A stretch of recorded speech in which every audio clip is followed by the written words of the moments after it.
இந்த மண்ணில் இருக்கக்கூடிய ஒவ்வொரு சொந்தங்களுக்கும் என்னுடைய அன்பு கலந்த வணக்கங்கள். இந்த இந்திய திருநாட்டில், இந்த சனநாயக நாட்டில், இந்த மண்ணில் பேசுவதற்கு ஒரு கருத்து சுதந்திரம் இல்லாத ஒரு மண்ணாக இருந்து கொண்டிருக்கிறது.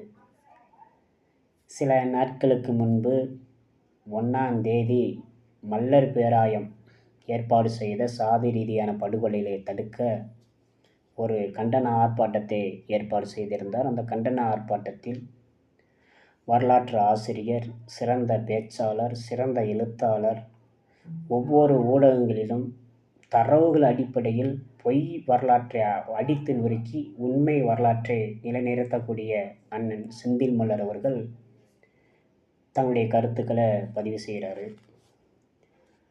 அவர் பேசிக்கொண்டே இருக்கும் பொழுது சில நிமிடங்கள் கழித்து ஐயா முத்துராமலிங்கம் அவர்களை பற்றி சில கருத்துக்களை பதிவு பண்ணுறார். அவர் ஐயா முத்துராமலிங்கம் அவர்களுடைய பற்றி கருத்துக்களை பதிவு பண்ணும் பொழுது அங்கே இருக்கக்கூடிய தலைமைகளுக்கே அது வருத்தத்தை கொடுத்தது. அவர் பேசியதை யாருமே ஏற்கவில்லை. அதே மாதிரி அங்கே இருக்கக்கூடிய தொண்டர்களுக்கும் அந்த வருத்தம் கொடுத்தது. ஆனால் செந்தில் மல்லர் அவர்கள் பேசி முடித்த பிறகு அங்கு இருக்கக்கூடிய தலைமைகள் அனைவரும் அவரிடம் கேட்டபோது அண்ணன் செந்தில் மல்லர் என்ன சொல்லுகிறார் அப்படின்னா, நான் ஒரு வரலாற்று ஆசிரியர், நான் இந்த மக்களுக்கான வரலாற்றை நான் தொடர்ந்து எழுதி கொண்டிருக்கின்றேன், படைத்து கொண்டிருக்கின்றேன். என்னை பொறுத்த வரைக்கும் தமிழ் குடிகள் ஒற்றுமையாக இருக்க வேண்டும், தமிழ் குடிகளை ஒன்றுபடுத்தி இந்த மண்ணில் தமிழ் ஆட்சியை நிலைநிறுத்த வேண்டும் என்ற அடிப்படையில் தான் நான் தொடர்ந்து பாடுபட்டு கொண்டிருக்கின்றேன். எனக்கு யார் மீதும் எந்த விதமான பிரிவினை வாதமும் கிடையாது. நான் தமிழ் தேசியவாதி என்ற அடிப்படையில் நான் இன்னொரு தமிழ் தேசிய கட்சியில் என்னை இணைத்து கொண்டு நான் அதில் பயணித்து கொண்டிருக்கின்றேன். அப்படிப்பட்ட நான் யாரையும் நான் தவறாக பேச வேண்டும், சித்தரிக்க வேண்டும், பகையை வளர்க்க வேண்டும் என்ற எண்ணம் எனக்கு கிடையாது. ஆனால் நான் எவ்வளவு நாள் பொறுமையாக இருப்பேன்? தொடர்ந்து என் மீது கல் எறியப்படுகிறது. நான் கடவுளாக வழிபடுகின்ற, என் மக்கள் கடவுளாக வழிபடுகின்ற எங்கள் ஐயா இம்மானுவேல் சேகரை பற்றி தொடர்ந்து அவதூறுகள் இந்த தளத்தில் தெரியப்படுத்தி கொண்டே இருக்கிறார்கள். அவதூறுகளை பரப்பி கொண்டே இருக்கிறார்கள். நான் எவ்வளவு நாள் பொறுமையாக இருப்பேன்? நானும் பல ஊடகங்களிலும் பொதுத்தளங்களிலும் நான் பேசிக்கொண்டே இருக்கின்றேன். இந்த ஐயா இம்மானுவேல் சேகரை பற்றி பேசக்கூடிய இந்த அவதூறு கருத்துக்கள் என்பது இரு சமூகத்துக்கும் நல்லிணக்கத்தை தராது, ஒற்றுமையை வளர்க்காது, அது பிரிவினைவாதத்தை தூண்டும் என்று தொடர்ந்து பேசுகிறேன். ஆனால் அந்த சமூகத்தில் இருக்கக்கூடிய ஒவ்வொரு அமைப்புகளும் காது கொடுத்து கேட்கிறார்கள் தவிர அதை கண்டிக்க யாரும் தயார் இல்லை. அப்படிங்கிற அடிப்படையில் தான் அவர் பேசிக்கிருக்கிறாங்க. அந்த அடிப்படையில் நான் ஒரு வரலாறு தெரிந்த நான் வழிபடுகின்ற கடவுளை தவறாக பேசும் பொழுது நான் ஒருபோதும் பொறுத்து கொள்ள முடியாது. அதனால் நான் பேசியது அனைத்தும் தரவுகள் அடிப்படையில் தான் நான் பேசியிருக்கிறேன். அதனால் நான் தரவுகளை முன்னிறுத்தி நான் கண்டிப்பாக வெளியே வந்து விடுவேன் என்று சொல்லியிருக்கிறார். அதற்கு பிறகு ஐயா முத்துராமலிங்கம் அவர்களை பேசிய பிறகு உடனே அந்த மக்கள்லாம் அவர் மீது புகார் கொடுக்குறாங்க. இந்த புகாரை எடுத்த காவல்துறை என்ன பண்ணுது அப்படின்னா, நள்ளிரவு 2 மணி இருக்கும். அப்போ போய் அண்ணன் செந்தில் மல்லரை கைது செய்வதற்கு முயற்சி செய்திருக்கிறார்கள். ஏன் இவ்வளவு அவசரம் அப்படின்னு தெரியல. அவர்களுடைய தலைவரை பேசிவிட்டார்கள் என்று அவர்கள் புகார் கொடுக்குறாங்க, சாதி உணர்வுல. இந்த காவல்துறை என்ன பண்ணுதுன்னா, சாதி உணர்வோடு 2 மணிக்கு கைது பண்ண துடிக்குது.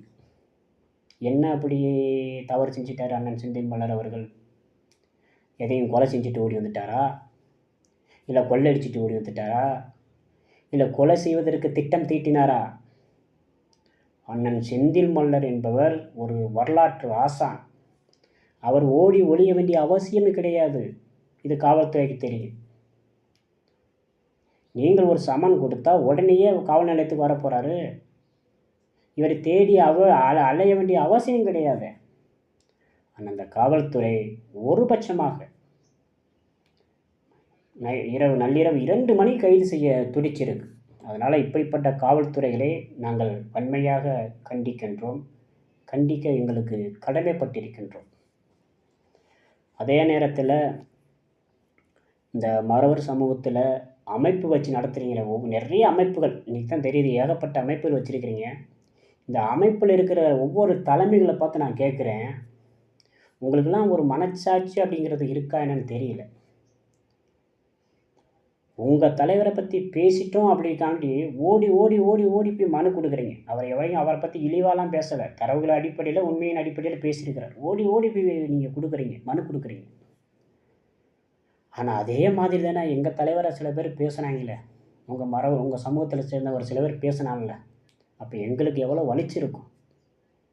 உங்களுக்கு இருக்கிற வழி தானே எங்களுக்கு இருக்கும். நாங்கள் என்ன மிருகமா? மனச்சாட்சின்னு உங்களுக்கு இல்லை. நீங்களாம் ஒரு அமைப்பு வச்சு நடத்துகிறீங்க. ஒருத்தன் மேடை போட்டு பேசுகிறேன், இம்மானுவேல்னால் யார்ரா, அவனுக்கு என்னடா இருக்குன்னு கேட்கேன். ஒருத்தன் மேடை போட்டு பேசுகிறேன். ஆனால் அந்த மேடையில் இருக்கிற தலைமைகள்லாம் என்ன பண்ணுறாங்க, காது கொடுத்து கேட்டுக்கிட்டு இருக்கிறாங்க. கீழே இருக்கிறவன் கை தட்டிக்கிட்டு இருக்கான், இன்னும் பேசுங்க பேசுங்கன்னு ஆதரவு கொடுக்குறேன். இப்படித்தான் உங்கள் இளைஞர்களை வளர்த்துருக்கிறீங்களா? உங்கள் சமூகத்தில் உள்ள ஒரு அமைப்புகளும் இப்படித்தான் இருப்பீங்களா? பேச விட்டு வேடிக்கை பார்த்துக்கிட்டே இருப்பீங்களா? உங்களுக்குன்னு ஒரு மனச்சாட்சி வேணுமா வேணாமா? நாங்கள் யார் மீதாவது கல் எறிகிறோமா? கல் எறிய முயற்சி எடுக்கிறோமா? கிடையாது. ஆனால் அன்றைக்கி அவன் மேடையில் நீங்கள் அவன் பேசும் பொழுது அந்த இடத்துல இருக்கக்கூடிய தலைமைகள் என்ன பண்ணியிருக்கணும், செருப்பை கழட்டி வாயிலே அடிச்சிருக்கு. பலம் அடிச்சிருந்தீங்க அப்படின்னா இன்னொருத்தன் பேச மாட்டேன். இன்றைக்கி சௌத்திரி பேசுகிறாப்புல, அவனை நீங்கள் அடிக்காமல் விட்ட ஒரே காரணத்தினால இன்றைக்கி சௌத்திரி பேசுகிறேன். ஒரு மூல வளர்ச்சி இல்லாத ஒரு மனிதர் சௌத்திரி என்ன சொல்கிறாப்புல, வெட்டுப்பட்டவனுக்கெல்லாம் அரசு விழா மணிமண்டபமா, எதுக்கு பணத்தை வேஸ்ட் பண்ணுறீங்க அப்படிங்கிற ஒரு கேள்வியை வைக்கிறாப்புல.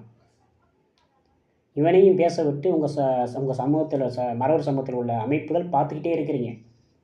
உங்களுக்குன்னு சில அடிப்படை அறிவுன்னு ஒன்று இருக்குல்ல. ஏண்டா சௌத்திரி, நீ பேசுகிறிய உன் குடும்பத்தை மட்டும் பேசு, இல்லை உன் தாய் தப்பனை மட்டும் பேசு. இன்னொரு மக்கள் அவர்கள் வழிபடக்கூடிய தெய்வத்தை நீ ஏன் பேசுகிற, எதுக்கு பேசக்கூடிய நிலை உனக்கு எதுக்கு வருது? நீ அந்த தலைவரை பேசினேன்னா அவர்கள் நம் தலைவரை பற்றி பேசுனா நமக்கு வலிக்கிற மாதிரி அவங்களுக்கு வலிக்கும். அப்படிங்கிறத இந்த சௌத்திரி போன்றவர்களை நீ மற்ற அமைப்புகள் சேர்ந்து செருப்பு கழட்டி அடிச்சிருக்கலாம்ல. செருப்பு கழட்டி அடிச்சிருந்தீங்கன்னா நாளை இந்த சௌத்திரி பேசியிருப்பாப்லையா? பேசியிருக்க மாட்டார். நீங்களாம் அடிக்காமல் விட்டு வேடிக்கை பார்த்தீங்க. அப்போ பொறுத்து பார்த்த நாங்கள் என்ன பண்ணோம்? நீங்கள் தரவுகளே இல்லாமல் எங்கள் அண்ணன் ஐயாவை இழிவுபடுத்துனீங்க. நாங்கள் தரவுகளை வச்சு பேசுகிறோம். இதில் என்ன உங்களுக்கு போட்டி? இதில் எந்த இடத்துல நாங்கள் சாதிய மோதலை உருவாக்குறோம்? எங்கள் அண்ணன் எந்த இடத்துல சாதி மோதலை உருவாக்க துடிக்கிறாரு சொல்லுங்கள்? சாதியை உருவாக்க முயற்சி இருக்கிற, சாதிகளை ஒருத்தர் உருவாக்க முயற்சி பண்ணுறப்பல அப்படி இப்படின்னு பல பேரும் பல விதமாக பேசுகிறீங்க. அதாவது நான் ஒரு பாதையில் போய்கிட்டு இருக்கேன், என் மீது நீங்கள் ஒருத்தன் கல்லை விட்டு எறிகிறான். நான் ஒரு பொதுவான பாதையில் தான் போகிறேன். அப்போ நான் திரும்பி பார்க்குறேன், என்னடா ஒருத்தன் கல்லை விட்டு எறிகிறான்னு பார்க்குறேன். அவன் ஒரு மூல வளர்ச்சி இல்லாதவனாக இருக்கேன். சரி, மூல வளர்ச்சி இல்லாதவனாக இருப்பான் பழச்சிட்டு நான் பாட்டு போயிட்டு மறுபடியும் நான் அதே பாதையில் வாரேன். மறுபடியும் மறுநாள் ஒருத்தன் கல்லை விட்டு எறிகிறான். அப்போ பார்க்குறேன், முதல்தான் ஒரு எங்கேயும் மூல வளர்ச்சி இல்லாதான்னு நினச்சான், ரெண்டாவதுன்னு எறிகிறான்னா அப்போ திட்டமிட்டு தாக்குறாங்க அப்படின்னு தானே நினைப்போம். அப்போ அவன் எரிஞ்ச கல்லை திருப்பி எறியறதுக்கு எவ்வளோ நேரம் ஆகும்? அப்போ திருப்பி எரிஞ்சால் மட்டும்தானே அவன் சரிப்பட்டு வருவான், நம்ம இழுவிக்கு வருவான். அந்த திருப்பி எறிவதற்கான அணுகுமுறையை கூட எங்கள் தலைமைகள் கற்றுக் கொடுத்துருக்குறாங்க. எங்கள் அண்ணன் ஜான் பாண்டியன் இந்த சமூகத்திற்கு கால் எடுத்து வைத்த போது அவர் சொன்ன முதல் அடி என்ன? திருப்பி அடிடான்னு சொன்னார். திருப்பி அடிடா சொன்னார். திருப்பி அடித்தமா இல்லையா? அதற்கு பிறகு எங்கள் அண்ணன் எடுத்து வைத்த ஒவ்வொரு அடியும் கரடு முரடான பாதைகள் அனைத்தும் தகர்த்தெறியப்பட்டது. அவர் நடந்த ஒவ்வொரு பாதையும் அடக்குமுறைகளும் ஒடுக்குமுறைகளும் சாதிய வன்மமும் பரவி கடந்தது. அதெல்லாம் தகர்த்து எரிந்து உடைத்து எரிந்து இன்னைக்கு இந்த நிலைமைக்கு எங்களை கொண்டு வந்திருக்கிறார். எங்கள் அண்ணன் ஜான் பாண்டியன் இந்த சமூகத்தில் தோன்றவில்லை என்றால் நாங்கள் இது போன்ற நிலைமைக்கு வந்திருக்க முடியாது. அதே மாதிரி எங்கள் அண்ணன் ஜான் பாண்டியன் வழியில் எங்கள் அண்ணன் பசுபதி பாண்டியன் அவர்களும் எங்களை வழிநடத்தினார். அதுபோல் அண்ணன் டாக்டர் கிருஷ்ணசாமி அவர்கள் அரசியல் அதிகாரமே நமக்கான தீர்வை கொடுக்கும், அதனால் நாம் ஒவ்வொருவரும் அரசியல் அதிகாரத்தை நோக்கி பயணிக்கணும்னு சொல்லி எங்கள் அண்ணன் கிருஷ்ணசாமி அவர்கள் அரசியல் ரீதியாக பயணிக்க வைத்தார். பிறகு எங்கள் அண்ணன் செந்தில் மல்லர் அவர்கள் ஆயுதங்கள்லாம் யாரும் கையில் எடுக்க வேண்டாம், நம்ம அறிவு ஆயுதம் ஏந்தி நிற்போம், வரலாற்றை படிங்க, ஒவ்வொருத்தருக்கும் வரலாற்று ரீதியாக பதிலடி கொடுங்க அப்படின்னு சொல்லி எங்களுக்கு வரலாற்றை கற்றுக் கொடுத்து கொண்டிருக்கின்ற ஆசான் அவர் வழியில் இன்றைக்கி நின்று கொண்டிருக்கின்றோம். நாங்கள் யார் மீதும் கல் எறியக்கூடியவர்கள் அல்ல, வன்முறையை தூண்டக்கூடியவர்கள் அல்ல. எங்களை பற்றி உலகம் அறியும். நாங்கள் இந்த மண்ணின் மூத்த பூர்வ குடிகள், இந்த மண்ணை நேசிக்கக்கூடியவர்கள், இந்த மண்ணை புண்ணிய பூமியாக்கியவர்கள், இந்த மண்ணில் இருக்கக்கூடிய ஒவ்வொரு மனிதனையும் நேசிக்கக்கூடிய பக்குவம் கொண்டவர்கள், உலகத்துக்கு சோர்வடைத்த மக்கள், இந்த மண்ணில் பண்பாடு, நாகரிகம், கலாச்சாரத்தை கற்றுக் கொடுத்த மக்கள். நாங்கள் இந்த மண்ணை ஆண்டவர்கள். எங்கள் வழியில் வந்தவர்களை நாங்கள் எப்படி திட்டுவது, நாங்கள் எப்படி கல் எறிவது? இன்று ஒரு கோனார் மீது நாங்கள் எரிகிறோம், ஒரு வரவர் மீதோ ஒரு கோனார் மீதோ நாடார் மீதோ நாங்கள் கல் எறிகிறோம். கல் எறிந்தால் அந்த கல் எங்கள் மீது எறிவதற்கு சமம். ஒவ்வொருத்தரும் எங்கள் வழி தோன்றர்கள், எங்கள் குடியிலிருந்து வந்தவர்கள். நாங்கள் எப்படி கல் எறிவோம்? எப்படி நாங்கள் வன்முறையை கையில் எடுப்போம்? எப்படி பிரிவினையத்தை உருவாக்க முயற்சி எடுப்போம்? கிடையாது. நீங்கள் தொடர்ந்து எங்கள் மீது தாக்க நினைக்கும் பொழுது நாங்கள் தாக்க முயற்சி எடுக்கிறோம், எங்களை தடுப்பதற்கு முயற்சி பண்ணுகிறோம், அவ்வளோதான். அதனால் இந்த மறவர் சமூகத்தில் இருக்கக்கூடிய ஒவ்வொரு அமைப்பையும் நான் கேட்டுக்கொள்வது, உங்கள் சமூகத்தில் இருக்கக்கூடிய இளைஞர்களை நல்வழிப்படுத்துங்க, நல்ல வரலாற்றுகளை சொல்லிக் கொடுங்க, நல்ல வழியில் கூட்டி போங்க. ஆனால் உங்கள் சமூகத்திலேருந்து எவனாவது ஒருத்தன் எங்கள் தலைவரை பற்றி பேசினாருன்னா அப்பயே செருப்பு கழுத்தை அடிங்க. ஏன்னா நாங்கள் அடித்தா தான் சாதியை தூண்டுறோன்னு சொல்லுவாங்க. நீங்களே செருப்பு கழுத்தை அடிங்க. அப்போ தான் எவனும் நமக்களுக்குள்ள இருக்கிற ஒற்றுமையை பிளவுபடுத்த மாட்டான். எவனா வந்து பேசி நம்மளை பிளவுபடுத்திட்டு போயிடுவான். அதை நீங்கள் தான் செருப்பை கொண்டே அடிக்கணும். அன்றைக்கி இந்த மேலையில் பேச நான் செருப்பை கொண்டு அடிச்சிருந்தீங்கன்னா இன்றைக்கி சவுத்திரி பண்ணுறவங்க பேசியிருக்க மாட்டாங்க.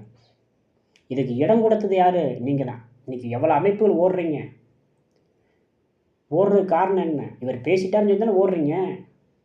அந்த பேசுவதற்கு காரணம் யார் அப்படிங்கிறத யாருமே புரிய மாட்டீங்க, புரிஞ்சுக்கிறவும் மாட்டீங்க.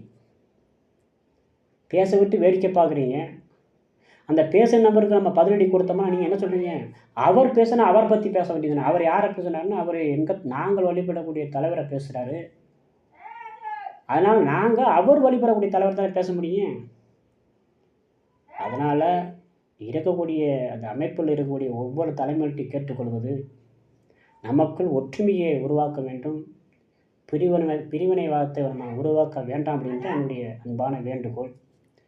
அதனால் இரு சமூகமும் ஒற்றுமையோடு இருக்க வேண்டும், செயல்பட வேண்டும் என்பது என்னுடைய அன்பான வேண்டுகோளாக வைத்து, அதே நேரத்தில் இந்த காவல்துறை என்ன செய்து கொண்டு இருக்கின்றனே தெரியல. அதான் உடனே மேடையை போட்டு லட்சக்கணக்கான பேர் கடவுளாக வழிபடக்கூடிய தெய்வத்தை குறை பேசுகிறான். காவல்துறை வேடிக்கை பார்க்குது. அதுக்கு பிறகு இன்னொரு பேசுகிறான், அவனையும் வெட்டுப்பட்டவனுக்கெல்லாம் இந்த அரசு விழான்னு சொல்லுது, அதையும் வேடிக்கை பார்க்குது காவல்துறை. காவல்துறை அந்த மண்ணில் எதுக்கு இருக்குது? ஒரு தலைவரை பற்றி அவதூறாக தரவுகள் இல்லாமல் பேசுகிறேன் அப்படின்னா அவனை உடனடியாக சட்டம் பாயணும். இதை நாங்கள் வந்து தான் மனு கொடுத்தா தான், புகார் கொடுத்தா தான் சட்டம் பாயணும்னு அவசியம் கிடையாது. பொதுநல வழக்கை போட்டு அவனை உள்ள தள்ள வேண்டியதானே. அவனை கொண்டு போய் உங்கள் சூக்காலால் வாயில் முதிச்சிங்கன்னா அடுத்து அவன் பேசுன மாதிரி ஆர்பி சௌத்ரி பேச மாட்டான்ல. இதை காவல்துறை கண்காணிக்க வேண்டும். நான் கேட்டுக்கொள்வது காவல்துறைக்கிட்ட, எவன் ஒருவன் மேடை போட்டோ ஊடகங்களையே தரக்குறைவான வார்த்தையில் ஒரு தலைவர்களை பற்றி பேசுகிறான் அப்படின்னா அவனை உடனடியாக சட்டத்தை பாய்ச்சுங்க. அவன் மேலே சட்டம் பாயணும், நடவடிக்கை எடுங்க. அவன் தரவுகளோடு பேசினாலும் தரவுகள் இல்லாமல் பேசினாலும் பிரச்சனை இல்லை, சட்டம் பாயிட்டும். அவன் தரவுகளை கொண்டு வந்து அப்புறம் வெளியில் வரட்டும். அதை காவல்துறை கையில் எடுக்கணும். காவல்துறை எப்பொழுதும் நடுநிலைமையாக இருக்கணும் அப்படிங்கிறத மீண்டும் ஒரு தடவை கேட்டுக்கொண்டு விடைபெறுகின்றேன். உங்கள் ரத்தினம்.